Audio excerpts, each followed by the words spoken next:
आज हम साइंस के chapter 7 work energy and simple machine को बहुत आसान भाषा में समझेंगे।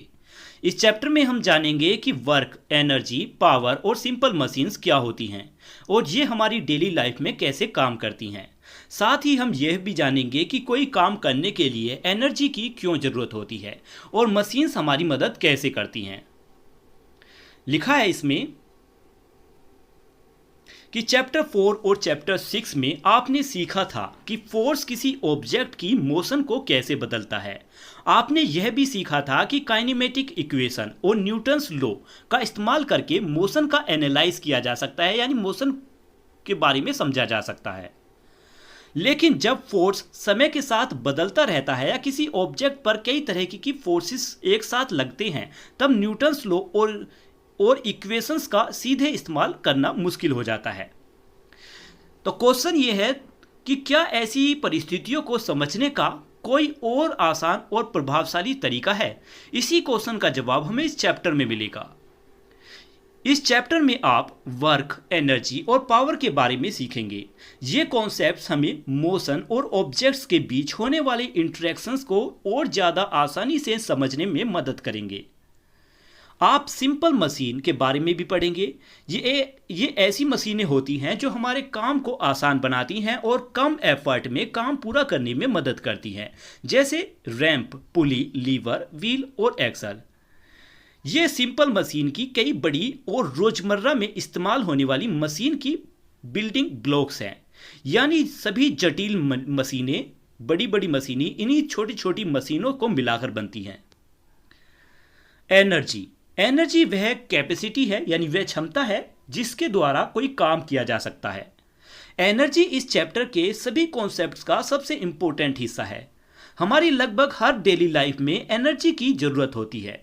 चलना, दौड़ना, पढ़ना, लिखना, खेलना, इन सभी में एनर्जी की मदद से हम काम करते हैं। हम अपनी रोजमर्रा की बातचीत में अक्सर वर्क, एनर्जी और पावर जैसे वर्ड्स का इस्तेमाल करते हैं, लेकिन जैसा कि हमने चैप्टर 1 में पढ़ा था कि साइंस में इन वर्ड्स के विशेष और अलग अर्थ होते हैं। इनका साइंस में अर्थ सामान्य बोलचाल के अर्थ से बिल्कुल अलग होता है। अब सबसे पहले हम यह समझेंगे कि वर्क को साइंस में कैसे डिफाइन किया जाता है, कैसे समझा जाता है। यहीं से चैप्टर स्टार्ट होता है। Work done bye a constant force. तो बच्चों, अब हम चैप्टर का पहला इंपॉर्टेंट टॉपिक पढ़ने जा रहे हैं, work done bye a constant force. यहां हम समझेंगे कि साइंस में वर्क कब किया जाता है, ये माना जाता है और कैसे मापा जाता है। आइए किसी ऑब्जेक्ट को ऊपर उठाने के अपने अनुभव के आधार पर सोचिए। इस टॉपिक को शुरू करते हैं। हमने कई बार कोई बैग, किताब या दूसरे ऑब्जेक्ट्स उठाई होंगी। इसी एग्जाम्पल से हम वर्क को समझेंगे।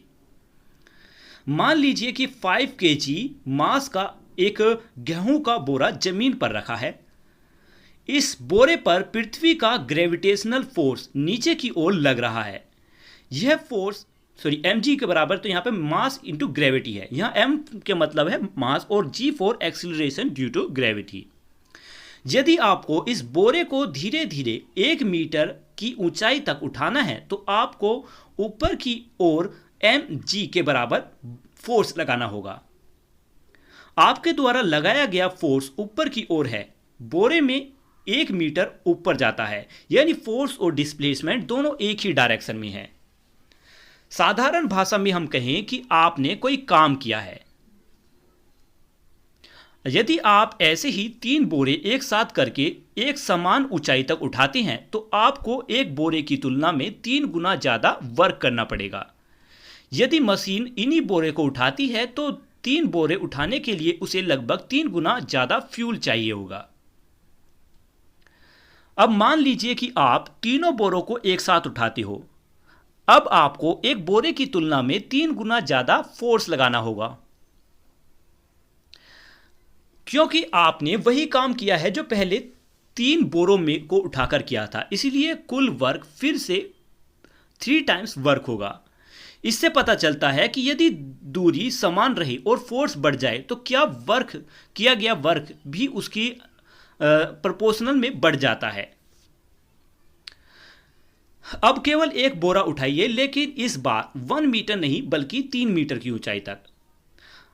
अब पहले की तुलना में 3 गुना ज़्यादा वर्क होगा क्योंकि दूरी 3 गुना बढ़ गई है। यदि मशीनें बोरे को 1-1 मीटर करके 3 बार उठाएं तो उसे भी लगभग 3 गुना ज़्यादा फ्यूल चाहिए होगा। इससे पता चलता है कि यदि फोर्स समान रहे और डिस्टेंस बढ़ जाए तो वर्क भी बढ़ जाता है।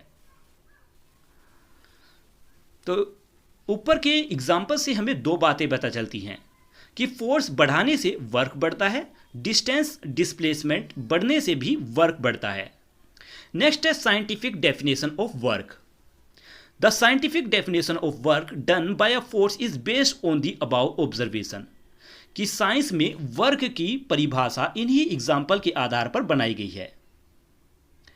यदि कोई कांस्टेंट फोर्स किसी ऑब्जेक्ट को एक निश्चित दूरी तक ले जाता है तो क्या किया गया कार्य इस प्रकार डिफाइन किया जाता है, जैसे work done on an object by a constant force equals to force multiply displacement in the direction of force. ये वर्क डन निकालने का फॉर्मूला है। W for work, F for force और S फॉर डिस्प्लेसमेंट। हमारे example में object ऊपर उठ रही थी, इसीलिए डिस्प्लेसमेंट वर्टिकल डायरेक्शन में था।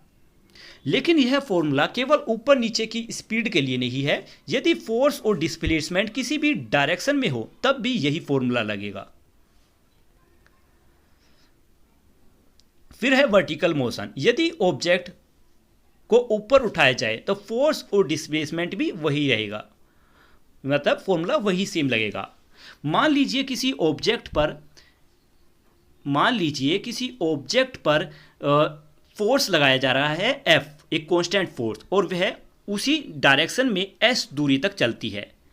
तब उस ऑब्जेक्ट पर किया गया वर्क होगा W equals to force into S यानी डिस्टेंस। वर्क की SI यूनिट जूल होती है। इसे कैपिटल J से रिप्रेजेंट किया जाता है। फोर्स की SI यूनिट न्यूटन होती है और डिस्प्लेसमेंट की SI यूनिट मीटर होती है। 1 जूल बराबर होगा 1 न्यूटन मीटर के बराबर। जब किसी ऑब्जेक्ट पर 1 न्यूटन का फोर्स लगाया जाता है तो वह फोर्स की डायरेक्शन में 1 मीटर चले तब किया गया फोर्स 1 जूल कहलाता है। डेफिनेशन यही है, that is 1 joule of work is done by an object when a constant force of 1 newton is applied to it and it is displaced by 1 meter in the direction of force। मतलब जब किसी object पर 1 Newton का force लगाया जाए और वह force की डायरेक्शन में 1 मीटर चले तब किया गया वर्क 1 जूल कहलाएगा। फिर है फोर्स डिस्प्लेसमेंट ग्राफ। इस ग्राफ में y एक्सिस पर फोर्स n है और x एक्सिस पर डिस्प्लेसमेंट m दिखाया गया है। इस ग्राफ में किया गया वर्क शेडेड रेक्टेंगल से के एरिया के बराबर होता है। कैलकुलेशन यहां पर निकलेगी, force 10 newton, displacement 1 metre, work हुआ टोटल एरिया यानी 10 मल्टीप्लाई बाय 1, तो आंसर हुआ 10 जूल। यदि फोर्स कांस्टेंट ना भी हो तब भी वर्क निकाला जा सकता है। उस सिचुएशन में फोर्स डिस्प्लेसमेंट ग्राफ के नीचे का एरिया निकालते हैं, वही किया गया वर्क होता है। नेक्स्ट है when is work done equal to 0। मतलब अब तक हमने सीखा था कि वर्क डन का मतलब है फोर्स मल्टीप्लाई बाय डिस्प्लेसमेंट, यानी वर्क होने के लिए 2 चीज़ों की जरूरत होती है, फोर्स और डिस्प्लेसमेंट। अब क्वेश्चन है कि किन परिस्थितियों में वर्क 0 हो जाता है, आइए समझते हैं। वर्क के डेफिनेशन में हम देख सकते हैं कि यदि किसी ऑब्जेक्ट पर लगाया गया फोर्स 0 है तो फोर्स 0 है तो वर्क भी 0 हो जाएगा, क्योंकि work equals to force into distance होता है। फोर्स की वैल्यू 0 हुई तो वर्क की वैल्यू भी 0 होगी। यदि ऑब्जेक्ट अपनी जगह से हिलता ही नहीं है, मतलब डिस्टेंस भी 0 है, तब भी वर्क 0 ही होगा। मान लीजिए आप एक मजबूत दीवार को पूरी ताकत से धक्का देते हैं। आप फोर्स तो लगा रहे हैं लेकिन दीवार हिल नहीं रही, यानी डिस्प्लेसमेंट 0 है। इसीलिए साइंस के अनुसार दीवार पर किया गया वर्क 0 होगा। यह बात थोड़ी अजीब लग सकती है क्योंकि दीवार को धक्का देने के बाद आपको थकान महसूस होती है। जब आप फोर्स लगाते हैं तो आपके शरीर की मसल्स बार बार सिकुड़ती और फैलती है। इस प्रोसेस में शरीर की इंटरनल एनर्जी खर्च होती है, इसी कारण आपको थकान महसूस होती है। लेकिन साइंस के अनुसार ऑब्जेक्ट पर कोई वर्क नहीं हुआ है क्योंकि ऑब्जेक्ट अपनी जगह से हिला ही नहीं। नेक्स्ट है रेडी टू गो बियॉन्ड। यदि फोर्स और डिस्प्लेसमेंट एक दूसरे के परपेंडिकुलर यानी 90 डिग्री पर हो तो उस फोर्स द्वारा किया गया वर्क जीरो होगा। ऐसा क्यों? क्योंकि फोर्स की डायरेक्शन में कोई डिस्प्लेसमेंट नहीं हो रहा। जब फॉर एग्जांपल जब लड़की बॉक्स उठाकर चलती है तो वह ऊपर की ओर फोर्स लगाती है ताकि बॉक्स गिर ना जाए, लेकिन बॉक्स आगे की ओर चलता है। क्योंकि फोर्स और डिस्प्लेसमेंट परपेंडिकुलर है, इसीलिए उस फोर्स द्वारा किया गया वर्क जीरो होता है। आगे की क्लासेस में आप सीखेंगे कि जब फोर्स और डिस्प्लेसमेंट के बीच कोई एंगल होता है तो वर्क कैसे निकालते हैं। अब है positive and negative work. Positive and negative work done. अब हम सीखेंगे कि वर्क केवल पॉजिटिव ही नहीं होता, कभी कभी वर्क पॉजिटिव होता है और कभी नेगेटिव। यह फोर्स और डिस्प्लेसमेंट की डायरेक्शन पर निर्भर करता है। किसी ऑब्जेक्ट पर किया गया वर्क पॉजिटिव या नेगेटिव हो सकता है। यह इस बात पर निर्भर करता है कि फोर्स और डिस्प्लेसमेंट की डायरेक्शन क्या होती है। यदि फोर्स और डिस्प्लेसमेंट एक ही डायरेक्शन में है तो किया गया वर्क पॉजिटिव वर्क कहलाएगा। For example when you push a wheel chair, जब आप व्हील चेयर को आगे धक्का देते हो तो आपका फोर्स भी आगे की ओर होता है और व्हील चेयर की स्पीड भी आगे की ओर होती है। इसीलिए व्हील चेयर पर किया गया वर्क पॉजिटिव वर्क कहलाता है। यदि डिस्प्लेसमेंट और फोर्स की डायरेक्शन एक दूसरे के अपोजिट हो तो वर्क डन नेगेटिव कहलाएगा। एग्जाम्पल के लिए working while stopping a ball, the goalkeeper applied a force in direction opposite to the direction of motion of the football. जब गोलकीपर गेंद को रोकता है तो गेंद की डायरेक्शन अपोजिट डायरेक्शन में फोर्स लगाती है। इसीलिए गोलकीपर द्वारा बॉल पर किया गया वर्क नेगेटिव वर्क कहलाता है। Note, the ball and the goalkeeper both applied equal and opposite force on each other. कि बॉल और गोलकीपर दोनों एक दूसरे पर बराबर और अपोजिट डायरेक्शन पर फोर्स लगाते हैं। The ball does positive work on the goalkeeper while the goalkeeper keep negative work on the ball. Goalkeeper पर पॉजिटिव वर्क करता है, गोलकीपर पर पॉजिटिव वर्क करता है, जबकि गोलकीपर बॉल पर नेगेटिव वर्क करता है। Example 7.1 while exercising a girl lift a dumbbell. मतलब जब लड़की डंबल को ऊपर उठाती है, फोर्स ऊपर और डिस्प्लेसमेंट ऊपर दोनों समान डायरेक्शन में है, इसीलिए पॉजिटिव वर्क यहां पर पॉजिटिव वर्क है। जब वह डंबल को धीरे धीरे नीचे लाती है तो उसका लगाया गया फोर्स ऊपर, डंबल की स्पीड नीचे, डायरेक्शन अपोजिट हो जाती है, इसीलिए negative work. Example 7.2 While saving a goal, a goalkeeper hand moved back by 15 centimeter as he stopped a ball while applying a force of 200 Newton. How much work did the goalkeeper do on the ball in stopping it? यहाँ पर force 200 Newton है, displacement 15 centimetre है, यानी इसको metre में change करेंगे 0.15 metre. क्योंकि displacement force की अपोजिट डायरेक्शन में है, इसलिए यहाँ पर डिस्प्लेसमेंट नेगेटिव लेंगे। फॉर्मूले के अकॉर्डिंग वर्क डन होगा फोर्स मल्टीप्लाई बाय डिस्टेंस यानी -30 जूल। तो नेगेटिव साइन बताता है कि गोलकीपर बॉल पर नेगेटिव वर्क करता है। नेक्स्ट टॉपिक है द वर्क एनर्जी थ्योरम। बच्चों, हमने अभी सीखा कि जब किसी ऑब्जेक्ट पर फोर्स लगाया जाता है और वह ऑब्जेक्ट डिस्प्लेस होती है तो उस पर वर्क किया जाता है। लेकिन अब एक नया सवाल आता है कि क्या वर्क करने के में ऑब्जेक्ट में आगे और काम करने की क्षमता आ जाती है? इसी क्वेश्चन का जवाब हमें वर्क एनर्जी थ्योरम देता है। हम इसमें समझेंगे। क्रिकेट बॉल का एक example, consider some everyday life example, a fielder throw a cricket ball towards the wicket, figure 7.8a। आपने दैनिक जीवन में, रोजमर्रा के जीवन में एग्जांपल देखे होंगे ऐसे कि एक फील्डर क्रिकेट की बॉल को विकेट की ओर फेंकता है। चलती हुई बॉल विकेट से टकराती है और विकेट गिर जाती है। इसी तरह यदि किसी ऊंचाई पर रखा हुआ फूलों का गमला नीचे गिर जाए तो वह नीचे रखी ऑब्जेक्ट को नुकसान पहुंचा सकता है। इन दोनों एग्जाम्पल में बॉल और गमले के पास कुछ काम करने की क्षमता है। जिस ऑब्जेक्ट में काम करने की कैपेसिटी है उसके पास एनर्जी होती है। यानी इंपॉर्टेंट डेफिनेशन है कि किसी ऑब्जेक्ट की कार्य करने की कैपेसिटी को ही एनर्जी कहती हैं। लेकिन बॉल और गमले में यह एनर्जी मिली कहाँ से? बॉल को एनर्जी उस वर्क से मिली जो फील्डर ने उसे फेंकते समय दिया। गमले को एनर्जी उसे ऊपर उठाने के लिए वर्क से मिली। जब किसी ऑब्जेक्ट पर पॉजिटिव वर्क किया जाता है तो उसकी एनर्जी बढ़ जाती है। बाद में वही ऑब्जेक्ट अपनी एनर्जी का इस्तेमाल करके दूसरी ऑब्जेक्ट पर फोर्स लगा सकती है और उससे चला सकती है। इस प्रोसेस में एनर्जी एक ऑब्जेक्ट से दूसरी ऑब्जेक्ट में ट्रांसफर होती है। एग्जाम्पल के लिए जब गेंद क्रिकेट से टकराती है तो वह अपनी एनर्जी विकेट को दे देती है। जब बॉल विकेट से टकराती है तो वह अपनी एनर्जी विकेट को दे देती है। इसी कारण विकेट हिलते हैं और गिर जाते हैं। इसीलिए वर्क और एनर्जी एक दूसरे को बहुत गहराई से जुड़े हुए हैं। Work done on an object appearance as a change in its energy.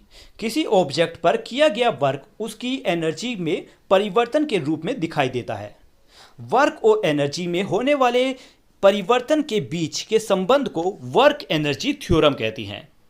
Main formula work done by on an object equals to change its energy. यह थ्योरम केवल एक ऑब्जेक्ट के लिए ही नहीं है बल्कि ऑब्जेक्टों के ग्रुप्स के लिए भी लागू है। यह तब भी सही रहता है जब फोर्स कांस्टेंट ना हो। इस थ्योरम की सहायता से हम कई कठिन समस्याओं को आसानी से हल कर सकते हैं। एनर्जी की ऐसा यूनिट भी वही है जो वर्क की होती है, यानी ऐसा यूनिट एनर्जी की जूल होती है। रेडी टू गो बियॉन्ड में लिखा है कि मैकेनिकल वर्क करना एनर्जी ट्रांसफर करना का एक तरीका है, लेकिन एनर्जी ट्रांसफर होने का यही एकमात्र तरीका नहीं है। एनर्जी हीट के रूप में भी ट्रांसफर हो सकती है। जब अलग अलग टेम्परेचर वाली दो ऑब्जेक्ट संपर्क में आती हैं तो एनर्जी गर्म ऑब्जेक्ट से ठंडी ऑब्जेक्ट की ओर चली जाती है। एनर्जी बिना सीधे संपर्क में भी एक जगह से दूसरे जगह तक चली जा सकती है। फॉर एग्जाम्पल सन की एनर्जी पृथ्वी तक रेडिएशन के रूप में पहुंचती है। एनर्जी इलेक्ट्रिक सर्किट में साउंड वेव के जरिए से और सन में होने वाली न्यूक्लियर रिएक्शन के द्वारा भी ट्रांसफर होती है। नेक्स्ट है मीट अ साइंटिस्ट। वर्क और एनर्जी की ऐसा यूनिट जूल का नाम महान वैज्ञानिक जेम्स प्रेस्कॉट जूल के सम्मान में रखा गया था। उन्होंने यह स्टडी किया कि मैकेनिकल एनर्जी और थर्मल एनर्जी एक दूसरे से कैसे संबंधित है और कैसे एक प्रकार की एनर्जी दूसरी प्रकार की एनर्जी में बदल सकती है। उनके कार्यों ने एनर्जी को समझने का एक बेहतर और विकसित तरीका ढूंढने में मदद किया। नेक्स्ट है फॉर्म्स ऑफ एनर्जी। अभी तक हमने सीखा कि एनर्जी किसी ऑब्जेक्ट की वर्क करने की कैपेसिटी होती है। अब तक हमने मुख्य रूप से मैकेनिकल एनर्जी की बात की है, लेकिन एनर्जी केवल एक ही प्रकार की नहीं होती। एनर्जी कई अलग अलग रूपों में पाई जाती है और एक रूप में से दूसरे रूप में भी बदल सकती है। जैसा कि हमने सीखा, एनर्जी का मतलब है कार्य करने की एक कैपेसिटी, वर्क करने की कैपेसिटी। जिस ऑब्जेक्ट में कार्य करने की कैपेसिटी हो उसमें एनर्जी होती है। अब तक हमने जिन एग्जाम्पल्स को पढ़ा वे मुख्य रूप से मैकेनिकल एनर्जी से जुड़े हुए थे, लेकिन एनर्जी कई दूसरे रूपों में भी मौजूद होती है। फिगर 7.10 में एनर्जी के अलग अलग रूप यहां पर दिखाए गए हैं। एनर्जी को एक रूप से दूसरे रूप में बदला जा सकता है, इसे एनर्जी कन्वर्सन कहते हैं। एग्जाम्पल के लिए बल्ब में इलेक्ट्रिकल एनर्जी लाइट एनर्जी में चेंज हो जाती है और इलेक्ट्रिक वाटर हीटर में इलेक्ट्रिकल एनर्जी थर्मल एनर्जी यानी हीट एनर्जी में बदल जाती है। हम जो भोजन खाते हैं, खाना खाते हैं, उसमें केमिकल एनर्जी होती है। यह हमारे शरीर की मसल्स को शक्ति देती है और केमिकल एनर्जी को मैकेनिकल एनर्जी में बदल देती है। इसी तरीके से जब घंटी बजती है तो मैकेनिकल एनर्जी साउंड एनर्जी में बदल जाती है।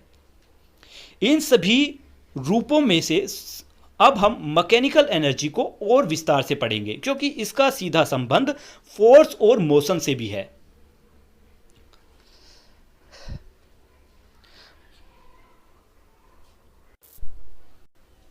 Mechanical energy is the energy that an object possess due to its motion और पोजीशन।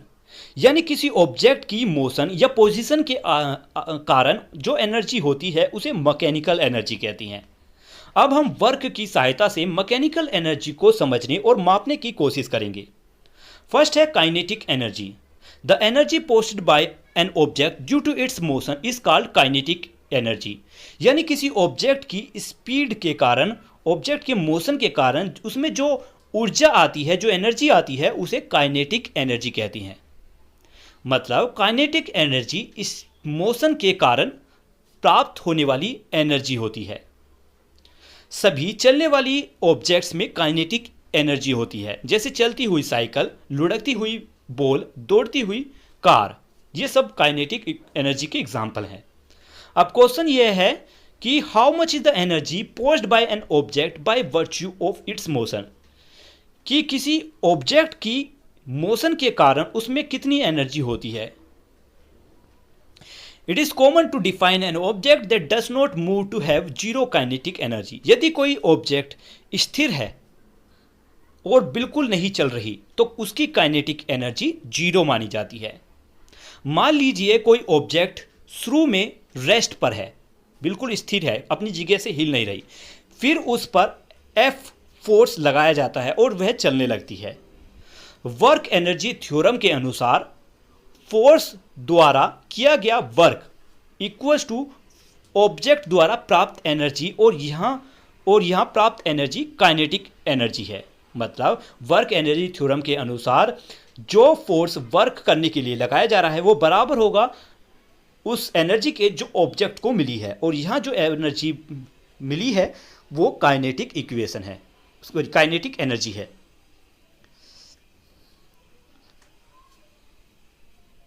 यहाँ पर फिर फॉर्मूला दिए गए हैं। यह काइनेटिक एनर्जी का फॉर्मूला निकाला जाता है यहाँ से ऐसे। Mathematical derivation of kinetic energy, यानी काइनेटिक एनर्जी निकालने का फॉर्मूला। इनिशियल वेलोसिटी यू से डिनोट करेंगे, फाइनल वेलोसिटी वी से और डिस्प्लेसमेंट एस से। आसान समझने के लिए मान लेते हैं कि फोर्स कांस्टेंट है, तब एक्सीलरेशन भी कांस्टेंट होगा और हम काइनेटिक इक्वेशन का इस्तेमाल कर सकते हैं। Kinematic equation v square equals to u square plus 2as, therefore s equals to v square u square divide by 2a।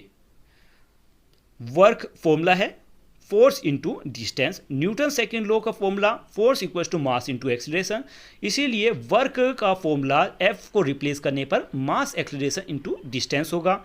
फिर दोबारा एस को रिप्लेस करेंगे पिछले वाले फॉर्मूले से, हमारे पास ये फॉर्मूला होगा, और टोटल हम इसको जब अच्छी तरीके से इसको सोल्व करेंगे तो हमारे पास मिलेगा W equals to half M multiply by V square minus U square. ये काइनेमेटिक इक्वेशन का फॉर्मूला है। आगे लिखा है from the work energy theorem the work done by the force acting on the object translates into the change in the energy of the object.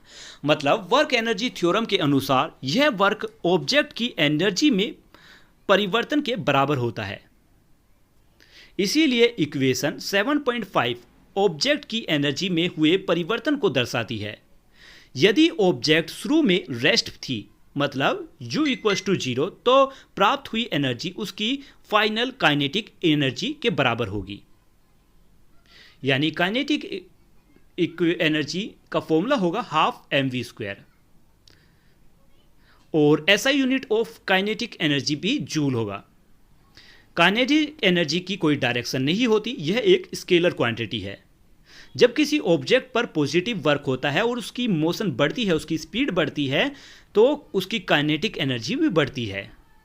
जब negative work होता है तो स्पीड या वेलोसिटी कम होती है, तो काइनेटिक एनर्जी भी कम होती है।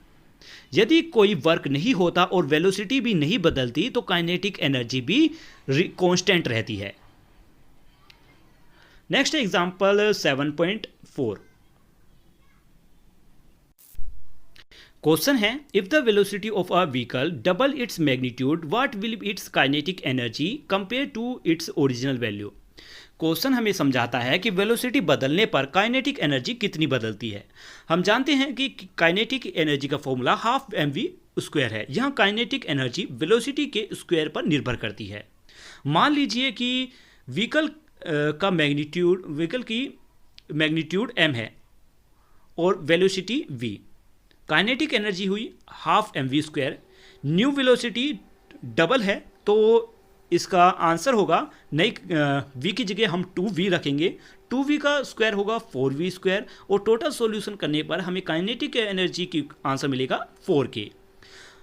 अब वेलोसिटी दुगनी होती है तो काइनेटिक एनर्जी 4 गुना बढ़ जाती है। Example 7.5। If one of the fastest deliveries, an Indian cricket bowler, a cricket ball with an approximate mass of 0.2 kg at a velocity of about 154.8 kg per hour, calculate the kinetic energy of the ball at the time of its delivery। मतलब यहाँ पर mass of ball दिया गया है 0.2 kg, velocity दी गई है 154.8 kilometre. Kinetic energy निकालने के लिए वेलोसिटी को मीटर पर सेकंड में बदलना होगा। बदलने पर हमारे पास आंसर होगा 43 मीटर पर सेकंड। फॉर्मूले के अकॉर्डिंग हम इन्हें नंबरों को प्लेस करते हैं तो काइनेटिक एनर्जी की वैल्यू निकलेगी 184.9 जूल। नेक्स्ट क्वेश्चन भी इसी तरीके से है। यहाँ पर मास दिया गया है एयरक्राफ्ट का 15,000 किलोग्राम। फोर्स अप्लाइड हुई है 3,67,500 न्यूटन। डिस्प्लेसमेंट है 100 मीटर का। फाइनल वेलोसिटी है 0। इनिशियल काइनेटिक एनर्जी निकालेंगे पहले हाफ mv² से। हाफ मास है 15,000 और यहाँ पर वेलोसिटी नहीं दी। फिर फाइनल काइनेटिक एनर्जी यहाँ पर 0 निकलेगी। चेंज इन काइनेटिक एनर्जी में हम निकालने के लिए फाइनल काइनेटिक एनर्जी को सब्ट्रैक्ट करेंगे इनिशियल काइनेटिक एनर्जी से। तो टोटल सॉल्यूशन हमें इसे सोल्व करने के बाद यहाँ पर मिलेगा v equals to 252 kilometre per hour, यानी वेलोसिटी 252 किलोमीटर पर आवर निकलेगी। नेक्स्ट है पोटेंशियल एनर्जी। बच्चों अब ही हमने काइनेटिक एनर्जी पढ़ी थी जो किसी ऑब्जेक्ट की उसकी मोशन के कारण होती है। अब हम एक दूसरी इंपॉर्टेंट एनर्जी के बारे में पढ़ेंगे जिसे पोटेंशियल एनर्जी कहती हैं। यह एनर्जी किसी ऑब्जेक्ट में उसकी पोजीशन या डिफॉर्मेशन यानी आकार में परिवर्तन के कारण होती है। एक स्लिंग शॉट यानी एक गुलेल का एग्जाम्पल मान ले लीजिए। चैप्टर 6 में आपने एक एक्टिविटी की थी जिसमें खींचे हुए रबर बैंड को छोड़ने पर वह सिक्कों के ढेर को हिला देता था। क्या आपने कभी स्लिंग शॉट से खेला है यानी गुलेल से खेला है? जब हम गुलेल की रबर बैंड को पीछे खींचकर छोड़ते हैं तो उसके संपर्क में रखी ऑब्जेक्ट तेजी से आगे की ओर चली जाती है। नेक्स्ट है आर्चरी एग्जाम्पल। आपने आर्चरी यानी तीरंदाजी का इस्तेमाल भी देखा होगा। जब तीरंदाज धनुष की डोर खींचता है तो धनुष मुड़ जाता है और जब डोरी छोड़ता है तो धनुष और डोरी अपनी पुरानी स्थिति में वापस आ जाती हैं और तीर तेजी से आगे बढ़ जाता है। इन दोनों एग्जाम्पल्स में खींची हुई रबर बैंड और मुड़ा हुआ धनुष ऑब्जेक्ट पर फोर्स लगते हैं। यह फोर्स ऑब्जेक्ट की मोशन देता है, यह फोर्स ऑब्जेक्ट को मोशन देता है और ऑब्जेक्ट में काइनेटिक एनर्जी पैदा हो जाती है। उसी समय रबर बैंड और धनुष अपनी ओरिजिनल शेप में वापस आ जाते हैं। सिक्के, गेंद और तीर ऐसी काइनेटिक एनर्जी प्राप्त कर लेती हैं जो पहले उनके पास नहीं थी।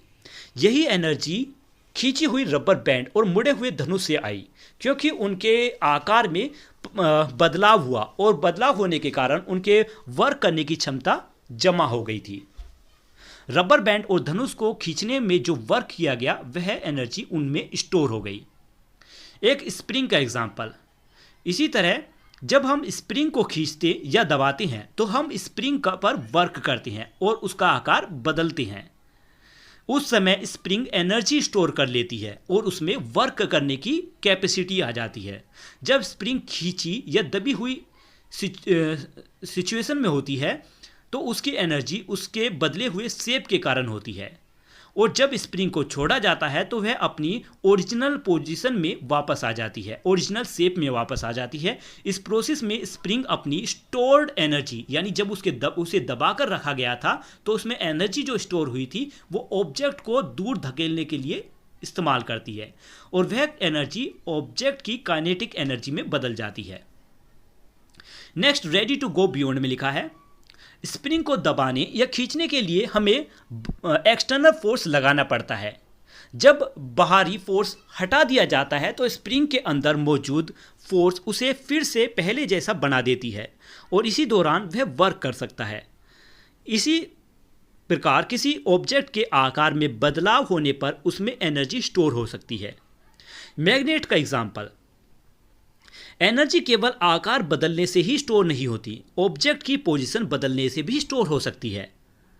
आप जानते हैं कि लाइक पोल्स एक दूसरे को दूर धकेलती हैं और अनलाइक पोल्स एक दूसरे को अट्रैक्ट करती हैं। दो अनलाइक पोल्स वाली मैग्नेट को अलग अलग करने के लिए फोर्स लगाना पड़ता है। जब उन्हें छोड़ दिया जाता है तो वे एक दूसरे की ओर तेजी से बढ़ती हैं और काइनेटिक एनर्जी प्राप्त कर लेती हैं। इससे पता चलता है कि अलग किए गए मैग्नेट की पोजीशन में स्टोर एनर्जी हो सकती है। नेक्स्ट है इलेक्ट्रिक चार्ज का एग्जांपल।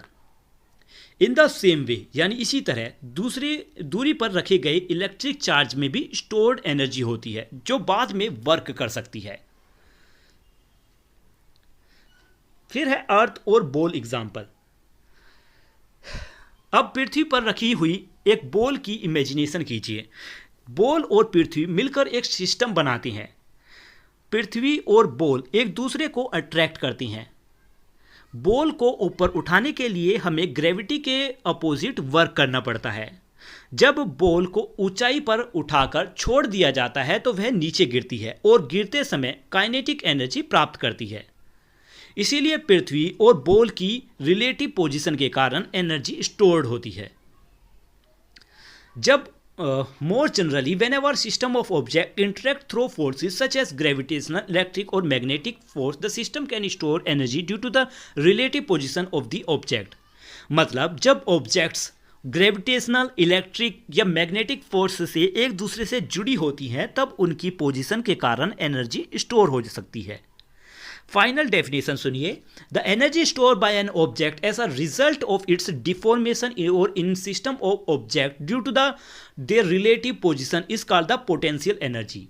यानी किसी ऑब्जेक्ट में उसके आकार में परिवर्तन के कारण या ऑब्जेक्ट की रिलेटिव पोजीशन के कारण जो एनर्जी स्टोर होती है उसे पोटेंशियल एनर्जी कहती हैं। मतलब पोटेंशियल एनर्जी वह एनर्जी है जो किसी ऑब्जेक्ट के आकार में परिवर्तन या उसकी पोजीशन के कारण बनती है, वही पोटेंशियल एनर्जी कहलाती है। नेक्स्ट है ग्रेविटेशनल पोटेंशियल एनर्जी।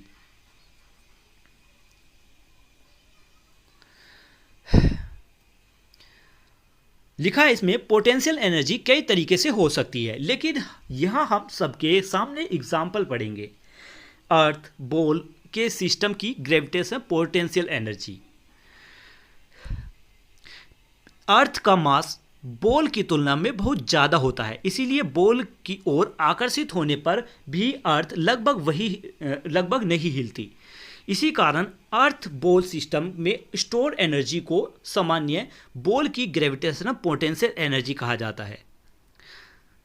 चलिए अब एक एक्टिविटी की मदद से समझते हैं कि अर्थ और बॉल के बीच ग्रेविटेशनल फोर्स के कारण पोटेंशियल एनर्जी कैसे ओरिजिनेट होती है, कैसे प्रोड्यूस होती है। अब इस चैप्टर में जब भी पोटेंशियल एनर्जी कहा जाएगा तो उसका मतलब अधिकतर ग्रेविटेशनल पोटेंशियल एनर्जी होगा। एक्टिविटी 7.1, एक भारी बोल और ढीली रेत से भरा एक बड़ा बर्तन लीजिए। सेकंड स्टेप, गेंद रेज द बॉल, यानी बॉल को लगभग 1 मीटर की ऊंचाई तक उठाकर रेत पर गिरा दीजिए। देखिए क्या रेत में गड्ढा बनता है। जवाब में आपको देखने को मिलेगा कि हाँ, रेत में गड्ढा बनेगा, क्योंकि गिरते हुई बॉल के पास एनर्जी होती है जो रेत पर वर्क करती है।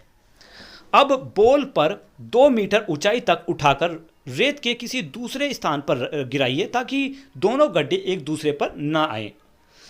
इसी प्रोसेस को एक बार और दोहराइए।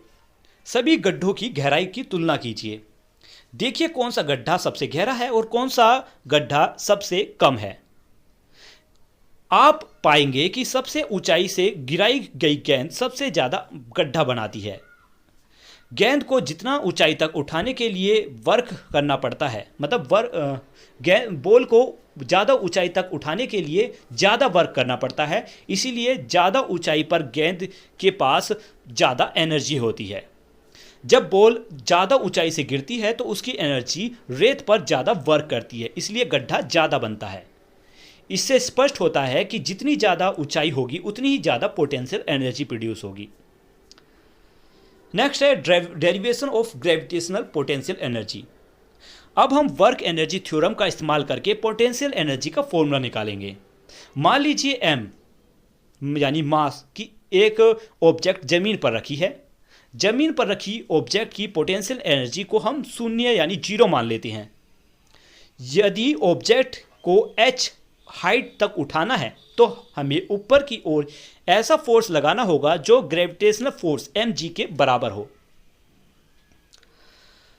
अब इस फोर्स द्वारा किया गया वर्क निकालते हैं। वर्क होता है, फॉर्मूला होता है फोर्स इनटू डिस्प्लेसमेंट, और फोर्स है यहां पर mg, तो वर्क हुआ यहां पर mgh। ये फॉर्मूला मिला हमें, यानी वर्क एनर्जी थ्योरम के अनुसार किया गया वर्क ऑब्जेक्ट की पोटेंशियल एनर्जी में परिवर्तन के बराबर होता है। इसीलिए h हाइट पर ऑब्जेक्ट की पोटेंशियल एनर्जी होगी U इक्वल्स टू mgh। यहां पर U का मतलब है potential energy, m for mass of object, g for acceleration due to gravity और h for height from the ground. तो हमारे पास फॉर्मूला मिला U इक्वल्स टू mgh। मतलब पोटेंशियल एनर्जी बढ़ती है जब मास बढ़े और हाइट बढ़े। पोटेंशियल एनर्जी 0 होगी अगर हाइट 0 हो। अब बात करें ऐसा यूनिट ऑफ पोटेंशियल एनर्जी की, तो पोटेंशियल एनर्जी की ऐसा यूनिट भी जूल होती है। यही यूनिट वर्क और काइनेटिक एनर्जी की भी होती है। नेक्स्ट है कंजर्वेशन ऑफ मैकेनिकल एनर्जी। बच्चों अभी हमने 2 प्रकार की एनर्जी पढ़ी, काइनेटिक एनर्जी और पोटेंशियल एनर्जी। अब हम इन दोनों के संबंध को समझेंगे। The sum of the kinetic energy and the potential energy of the object is called its mechanical energy. किसी ऑब्जेक्ट की काइनेटिक एनर्जी और पोटेंशियल एनर्जी के जोड़ को उसकी मैकेनिकल एनर्जी कहते हैं। तो फॉर्मूला हमारे पास बना मैकेनिकल एनर्जी का equals to kinetic energy plus potential energy. अब हम देखेंगे कि जब कोई ऑब्जेक्ट ग्रेविटेशनल फोर्स के कारण नीचे गिरती है तो अलग अलग पॉइंट्स पर उसकी मैकेनिकल एनर्जी कितनी होती है। यहां पर फिगर 7.19 में 3 पॉइंट्स दिखाए गए हैं, point A, point B, point C. Point A top position. मान लीजिए m मास की एक ऑब्जेक्ट h हाइट तक उठाई गई, फिर उसे छोड़ दिया गया। स्टार्टिंग में ऑब्जेक्ट की इनिशियल वेलोसिटी 0 है, पोटेंशियल एनर्जी हुई mgh यानी kinetic energy 0, mechanical energy total हुई mgh क्योंकि काइनेटिक एनर्जी यहां पर 0 है। फिर है object force towards point B. जब पॉइंट बी पर ऑब्जेक्ट गिरे, जब ऑब्जेक्ट नीचे गिरती है तो ग्रेविटेशनल फोर्स के कारण उसकी वेलोसिटी बढ़ जाती है। कुछ समय बाद वह पॉइंट बी तक पहुंचती है। यहां पर वेलोसिटी एट पॉइंट बी पर हुआ v equals to G T, क्योंकि यहां पर इनिशियल वेलोसिटी 0 थी तो v की वैल्यू निकली gt, और s equals to U T plus half G T square के अकॉर्डिंग ये हमारे पास फॉर्मूला मिले। और इसको टोटल सोल्व करने के बाद हमारे पास काइनेटिक एनर्जी यहाँ पर मिली हाफ mg²t²। फिर बात करें मैकेनिकल एनर्जी एट बी की, इसमें भी पोटेंशियल एनर्जी और काइनेटिक एनर्जी का टोटल करना होगा और हम इसको सोल्व करने के बाद हमें मैकेनिकल एनर्जी मिलेगी mgh, क्योंकि दोनों में यहाँ पर आप देखने को मिलेगा कि हाफ mgh यहाँ पर कॉमन आएगा। ठीक है, जब ऑब्जेक्ट नीचे गिरती हैं तो पोटेंशियल एनर्जी कम होती है और काइनेटिक एनर्जी बढ़ती है। जितनी पोटेंशियल एनर्जी कम होती है उतनी ही काइनेटिक एनर्जी बढ़ जाती है। इससे पता चलता है कि पोटेंशियल एनर्जी काइनेटिक एनर्जी में बदल रही है, लेकिन कुल मैकेनिकल एनर्जी हमेशा समान रहती है। नेक्स्ट है कंजर्वेशन ऑफ मैकेनिकल एनर्जी।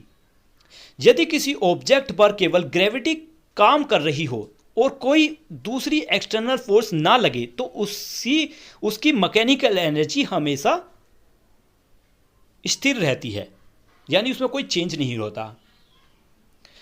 इसी नियम को कंजर्वेशन ऑफ मैकेनिकल एनर्जी कहा जाता है।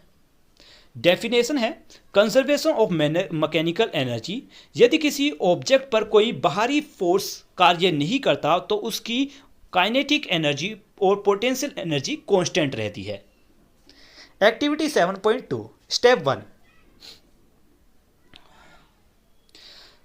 क्लास 7 की तरह एक सिंपल पेंडुलम बनाइए। स्टेप 2, पेंडुलम के पीछे दीवार पर एक सफ़ेद कागज चिपकाइए। बॉब की सामान्य स्थिति में थोड़ा ऊपर एक horizontal line खींचिए।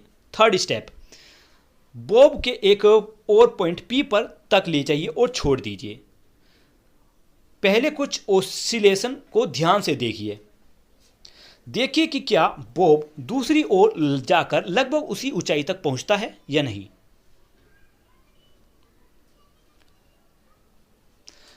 Eight point P pendulum सबसे ऊपर है, वेलोसिटी 0 है, काइनेटिक एनर्जी 0 है, तो पोटेंशियल एनर्जी हुई mgh। पॉइंट क्यू पर पेंडुलम सबसे नीचे है, वेलोसिटी सबसे ज़्यादा है, पोटेंशियल एनर्जी 0 है, काइनेटिक एनर्जी मैक्सिमम होगी। एट पॉइंट आर यहाँ पर पेंडुलम दूसरी तरफ सबसे ऊपर पहुंचती है, velocity 0, kinetic energy 0, potential energy maximum. Pendulum लगभग उतनी ही ऊंचाई तक वापस पहुंचता है जितना ऊंचाई तक उसे छोड़ा गया था। यह दिखाता है कि पेंडुलम की कुल मैकेनिकल एनर्जी लगभग कांस्टेंट रहती है।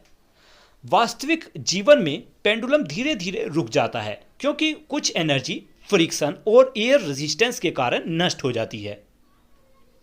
मैकेनिकल एनर्जी का कंजर्वेशन कई वास्तविक समस्याओं को हल करने के लिए बहुत इस्तेमाल होता है। नेक्स्ट है ready to go beyond. Mechanical energy is just one part of a bigger picture. मतलब मैकेनिकल एनर्जी का केवल एक प्रकार है। In nature energy can appear in many different, यानी प्राकृतिक रूप में एनर्जी कई अलग रूपों में मौजूद होती है। साइंटिस्टों ने पाया कि यदि किसी सिस्टम पर एक्सटर्नल फोर्स कार्य नहीं करता तो उसकी टोटल एनर्जी हमेशा कांस्टेंट रहती है।